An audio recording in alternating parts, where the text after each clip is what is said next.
wabarakatuh. Perkenalkan, nama saya Astari Nurhovifa dari Prodi Ekonomi Syariah semester 2. Di sini saya akan memaparkan tentang makalah saya yang membahas tentang pengertian, tujuan, dan hakikat berbicara. Pengertian berbicara. Berbicara adalah kemampuan berbahasa dalam kehidupan sehari-hari untuk berkomunikasi, karena komunikasi lebih efektif jika dilakukan dengan berbicara.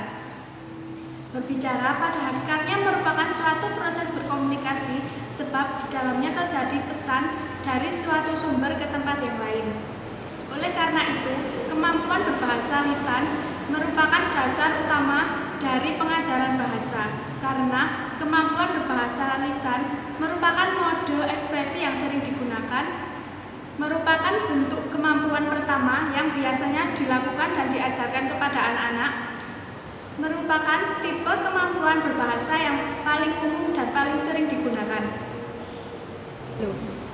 Hakikat berbicara. Berbicara adalah kemampuan berkomunikasi melalui media bahasa.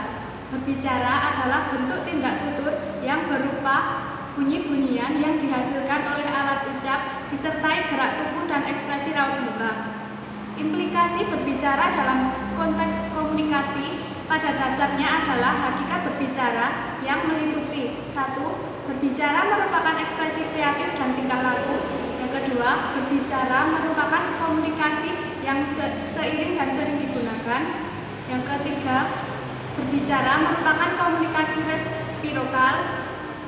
Yang keempat, berbicara adalah wujud individu dalam berkomunikasi kepada orang yang lain atau kepada sesama. Yang kelima, berbicara menjadi media untuk memperluas ilmu pengetahuan. Berbicara merupakan kegiatan ekspresi kreatif dan melibatkan berbagai anggota tubuh. Anggota tubuh secara spontan ikut berperan dalam mengekspresikan dan menegaskan makna pembicaraan seseorang. Tujuan berbicara. Berbicara berbagai alasan mengenai mengapa manusia berbicara. Dari ilustrasi peristiwa berbicara yang telah dikemukakan, dapat dikemukakan beberapa alasan mengapa manusia berbicara. Ada beberapa tujuan mengapa manusia berbicara, antara lain: yang pertama, mengekspresikan pikiran, perasaan, imajinasi, gagasan, ide, dan pendapat. Yang kedua, memberikan respon atas makna dari pembicaraan orang lain. Yang ketiga, ingin menghibur orang lain. Yang keempat, menyampaikan informasi. Yang kelima, membujuk atau mempengaruhi orang lain untuk ikut berbicara bersama kita.